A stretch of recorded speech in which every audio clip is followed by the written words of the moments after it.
Hello दोस्तों, नमस्कार। Welcome to watching this video.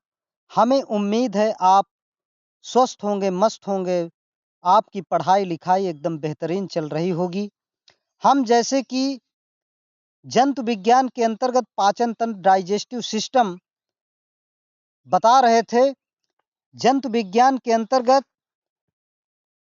ये पाचन तंत्र में लास्ट पाचन तंत्र का सेशन है, जो आपके समक्ष निम्नलिखित रूप से प्रस्तुत है। जैसे कि वसा या लिपिड्स, फैट और लिपिड्स। लिपिड्स शब्द का प्रयोग सर्वप्रथम किसने किया था? सन 1943 ईस्वी में ब्लोर नामक वैज्ञानिक ने सबसे पहले लिपिड शब्द का प्रयोग किया था। वसी अम्ल तथा ग्लिसरॉल के एस्टर को क्या कहते हैं? वसा कहते हैं, फैट कहते हैं। साधारण ताप 20 डिग्री सेल्सियस पर जो वसा द्रव्य होते हैं कहलाते हैं तेल, ऑयल। वसा के मुख्य स्रोत हैं घी, मक्खन, पनीर, दूध, मांस तथा वनस्पति तेल। 1 ग्राम वसा में कितनी ऊर्जा प्राप्त होती है? 9.3 किलो कैलोरी ऊर्जा प्राप्त होती है। वसाएं कार्बोहाइड्रेट्स की तुलना में कितने ऊर्जा मुक्त करती हैं? लगभग ये दो गुना से कुछ अधिक ऊर्जा उत्पन्न करने का काम करती हैं। इसके अलावा वसा की अधिक अधिकता में व्याधियां उत्पन्न होते हैं, जैसे कि हृदय रोग, रक्तचाप, ब्लड प्रेशर, शारीरिक स्थूलपन आदि जो है बीमारियां उत्पन्न होती हैं। शरीर का मोटापा, ओबेसिटी कम किया जा सकता है रेशे युक्त भोज्य पदार्थ जैसे कि सलादों को खाकर। शरीर में वसा का संश्लेषण होता है माइटोकॉन्ड्रिया के द्वारा।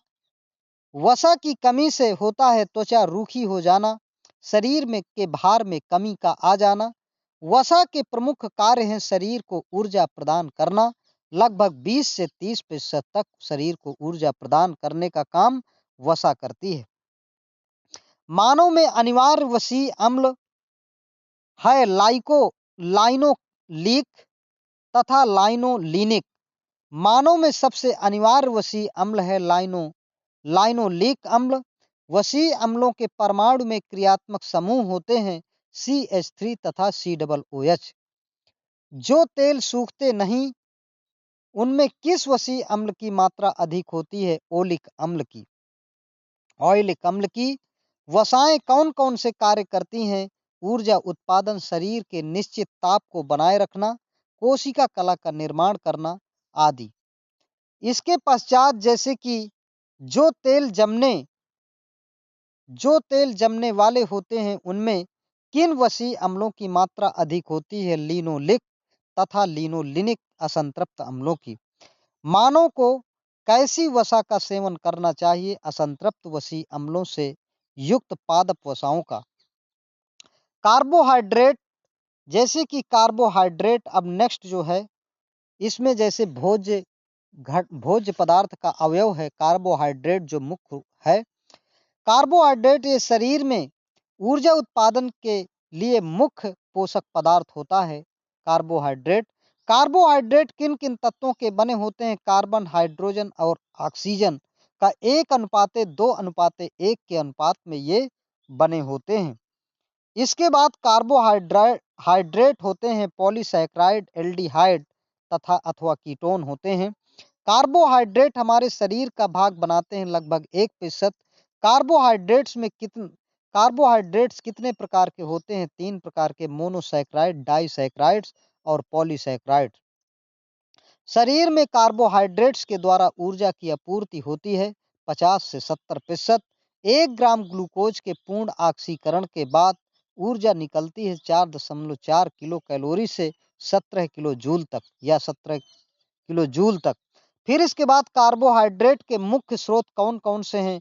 जैसे आलू, बाजरा, गेहूं, मक्का, सलजम, चना, शकरकंद आदि। सबसे सरल अवस्था में कार्बोहाइड्रेट पाए जाते हैं मोनोसैकेराइड्स, जैसे कि ग्लूकोज, फ्रक्टोज, गैलेक्टोज, मैनोज और ट्रायोज। ये जो है सबसे सरल अवस्था में कार्बोहाइड्रेट पाए जाते हैं। और फ्रक्टोज किसमें पाया जाता है? फ्रक्टोज फलों में, मीठे फलों में और शहद में, हनी मतलब ये जो है शहद में पाया जाता है। शर्कराएं सुगर्स हैं, जैसे कि ग्लूकोज C6H12O6, सुक्रोज C12H22O11। मंड स्टार्च का सूत्र होता है C6H10O5 का होल N। अब इसके बाद कार्बोहाइड्रेट का सामान्य सूत्र CX into H2O into Y इतना होता है। इसके बाद जो है जीवों का सार्वत्रिक ईंधन फ्यूल सब्सटेंस कहते हैं ग्लूकोज को। सबसे मीठी प्राकृतिक शर्करा कौन सी होती है? फ्रक्टोज होती है। पृथ्वी पर सबसे अधिक पाए जाने वाले कार्बनिक पदार्थ हैं कार्बोहाइड्रेट्स। मोनोसैक्राइड्स किस बंध से जुड़कर पॉलीसैक्राइड बनाते हैं? ग्लाइकोसाइडिक बंध। ग्लाइकोसाइडिक बंध से जुड़कर बनाते हैं। पॉलीसैक्राइड्स कार्बोहाइड्रेट्स हैं ग्लाइकोजन, स्टार्च, सेलुलोज तथा काइटिन में। अब इसके पश्चात ग्लाइकोजन, स्टार्च, जैसे कि ग्लाइकोजन, स्टार्च तथा काइटिन पाए जाते हैं क्रमशः जंतुओं के यकृत में, आलू में, आर्थ्रोपोड्स के कवच में। पादपों की कोशिका भित्ति सेल वॉल बनी होती है सेलुलोज की। मनुष्य सेलुलोज के बने होते हैं कपास एवं कागज के। शाकाहारी जंतुओं जैसे कि गाय, बकरी में सेलुलोज का पाचन होता है परंतु मनुष्य में सेलुलोज का पाचन नहीं होता। जितने भी शाकाहारी जंतु होते हैं जैसे गाय, बकरी, उनमें सेलुलोज का पाचन होता है। और जैसे मनुष्य है, मनुष्य में सेलुलोज का पाचन नहीं होता। ओलिगोसैक्राइड्स कितने मोनोसैक्राइड्स की इकाइयों के बहुलक पॉलीमर्स होते हैं? 2 से 10 के होते हैं। डाइसैक्राइड होते हैं। डाइसैक्राइड जैसे कि सुक्रोज, चीनी, माल्टोज, लैक्टोज, दुग्ध शर्करा आदि। मोनोसैक्राइड्स हैं ग्लूकोज, फ्रक्टोज और गैलेक्टोज, ये मोनोसैक्राइड्स होते हैं। अंगूर की शर्करा है, अंगूर शर्करा है ग्लूकोज। अब इसके बाद खनिज लवण मिनरल साल्ट्स में धातु, अधातु एवं उनके लवण कहलाते हैं खनिज लवण कहलाते हैं। शरीर का कितना भाग खनिज लवण बनाते हैं? लगभग 6.1% भाग ये शरीर का खनिज लवण बनाने का काम करते हैं। इसके बाद खनिज लवण कितने प्रकार के होते हैं? 2। एक अधिभार तत्व जिन्हें हम माइक्रो एलिमेंट्स कहते हैं तथा सूक्ष्म तत्व जिन्हें माइक्रो एलिमेंट्स कहते हैं। अधिभार तत्व, माइक्रो एलिमेंट्स, ये जो माइक्रो एलिमेंट्स होते हैं ये जो बने होते हैं ये calcium, phosphorus, sulphur, potassium, chlorine, sodium, magnesium, zinc तथा आयरन आदि के बने होते हैं। अल्प तत्व ट्रेस एलिमेंट्स होते हैं iodine, copper, manganese, cobalt, selenium, chromium, molybdenum आदि ये होते हैं। इसके बाद हमारे शरीर के में अल्प मात्रा में लगभग कितने प्रकार के खनिज पाए जाते हैं?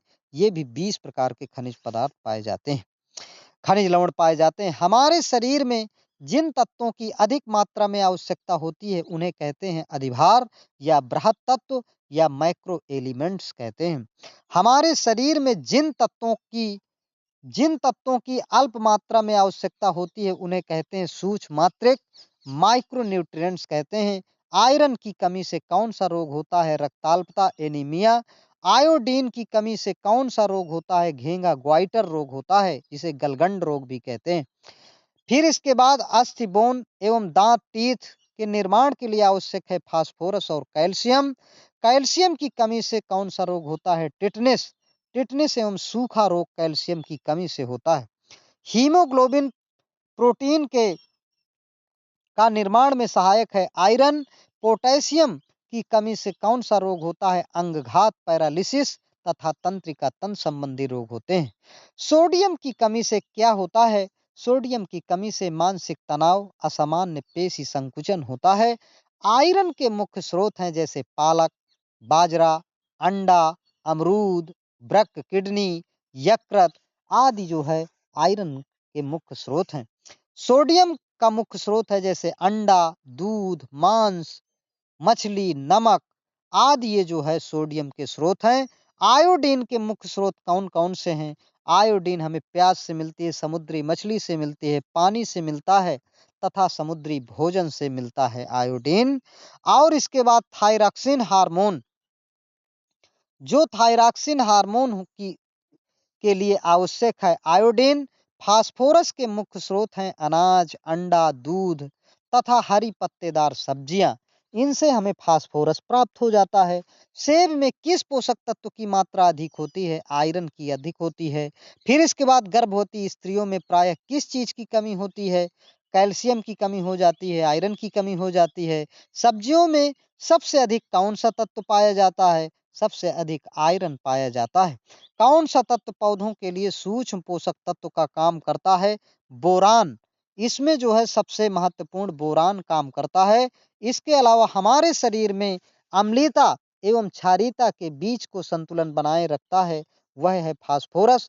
कौन सा खनिज तत्व अधिक एंजाइम का सहघटक है? जिंक है। रुधिर स्कंदन तथा पेशी संकुचन में किस तत्व की आवश्यकता होती है? कैल्शियम की आवश्यकता होती है। हृदय की धड़कन तथा नाड़ी संस्थान के कार्यों को संचालित कौन करता है? पोटेशियम के करता है, पोटेशियम करता है। इसके बाद पूरे शरीर के भार का कितने प्रतिशत अंश खनिज लवण है? 4 से 5% अंश हमारे शरीर का, पूरे शरीर का खनिज लवण होता है। इसके बाद किडनी वृक्क में पथरी बनाने से रोकता है मैग्नीशियम। मैग्नीशियम किडनी में पथरी बनाने से रोकता है। क्रिटिज्म मंद बुद्धि और एवं बौना किसकी कमी से होता है? आयोडीन की कमी से होता है। प्रेरणा प्रसारण के लिए आवश्यक आयरन होता है सोडियम। आयन कौन से होते हैं? सोडियम तथा पोटेशियम आयन होते हैं। फिर इसके बाद मनुष्य को प्रतिदिन औसतन कितने ग्राम खनिज लवणों की आवश्यकता होती है? 20 से 30 ग्राम खनिज लवणों की आवश्यकता होती है।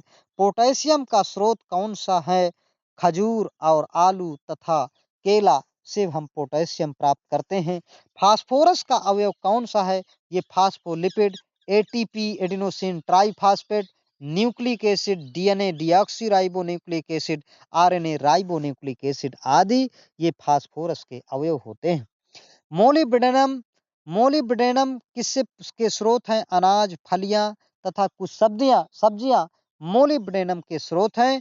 कोबाल्ट के स्रोत हैं। कोबाल्ट हम दूध से प्राप्त करते हैं, पनीर से प्राप्त करते हैं, मांस से प्राप्त करते हैं। मैग्नीज के स्रोत हैं चाय, फल, मेवा, अनाज तथा हरी सब्जियां, ये मैग्नीज के स्रोत हैं।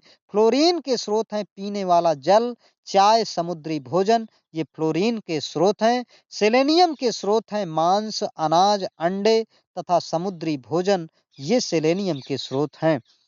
फिर इसके बाद कापर, कापर के स्रोत कौन कौन से हैं? कापर के स्रोत अंडे, मछली, मांस, मेवा, फलियां, हरी सब्जियां तथा समुद्री भोजन, ये सभी इसके स्रोत हैं। अब इसके बाद जल, जैसे कि वाटर, वाटर जो है इसमें जल मानव शरीर के लिए, मानव शरीर में जल कितने प्रतिशत पाया जाता है? मानव शरीर में 57 से 65% जल पाया जाता है। जल एक जल एक किस प्रकार का पदार्थ है? अकार्बनिक, इनऑर्गेनिक पदार्थ है। मनुष्य प्रतिदिन अपने शरीर के भार का लगभग कितने प्रतिशत जल प्रयुक्त करता है? 20%। पसीने एवं वाष्पन द्वारा शरीर का ताप नियंत्रित करता है जल H2O। जीवन की उत्पत्ति, ओरिजिन ऑफ लाइफ कहाँ हुई? जल H2O में। और इसके बाद पृथ्वी का लगभग कितने प्रतिशत भाग जल को ढके रखता है? लगभग 71% भाग पृथ्वी को ढके रखता है। इसके बाद जल का पीएच मान 7 अर्थात ये उदासीन होता है, जल न्यूट्रल होता है। कोशाद्रव्य, ऊतक द्रव्य, रुधिर, प्लाज्मा, लसीका, लिम्फ, मूत्र, यूरिन, स्वेट, पसीना तथा के आधारभूत तरल ग्राउंड फ्लूइड मैट्रिक्स होते हैं जल H2O।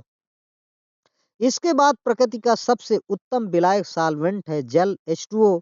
जल की कमी से क्या होता है? निर्जलीकरण, डिहाइड्रेशन होता है। जल के मुख्य स्रोत हैं पीने का जल, तरल भोज्य पदार्थ तथा उपापचयी जल, ये मुख्य स्रोत हैं। फिर इसके बाद नेक्स्ट है जैसे कि न्यूक्लिक एसिड, न्यूक्लिक अम्ल। न्यूक्लिक एसिड कितने प्रकार के होते हैं? 2 प्रकार के, डीएनए तथा आरएनए। न्यूक्लिक अम्ल किन्हें कहते हैं? न्यूक्लियोटाइडों के बहुलक होते हैं। न्यूक्लिक अम्ल किन किन तत्वों के बने होते हैं? Carbon, hydrogen, nitrogen, oxygen. Nucleic acid का मुख्य कार्य है प्रोटीन संश्लेषण, प्रोटीन सिंथेसिस का नियंत्रण तथा एंजाइम का निर्माण। इसके बाद उच्च उच्च स्तरीय जंतुओं, जैसे कि उच्च स्तरीय जंतुओं का आनुवंशिक पदार्थ डीएनए होता है। कुछ विषाणु वायरसों का आनुवंशिक पदार्थ क्या होता है? RNA ribo nucleic acid, DNA deoxy ribo nucleic acid. उच्च स्तरीय जंतुओं का आनुवंशिक पदार्थ और निम्न स्तरीय जैसे कि कुछ विषाणुओं में आनुवंशिक पदार्थ, ये आरएनए राइबो न्यूक्लिक एसिड होता है। यहीं से पाचन तंत्र का जो टॉपिक है ये समाप्त होता है। और हम यही जो है सभी लोगों से निवेदन करेंगे कि यदि ये वीडियो आप लोगों को अच्छा हो, अच्छा लगे, प्रभावित लगे, कंटेंट अच्छे हों, कॉम्पिटिटिव एग्जाम के दृष्टिगत इम्पॉर्टेंट बिंदु हों, तो आप इस वीडियो को लाइक करिए और सब्सक्राइब करिए। धन्यवाद, बहुत बहुत धन्यवाद, नमस्कार।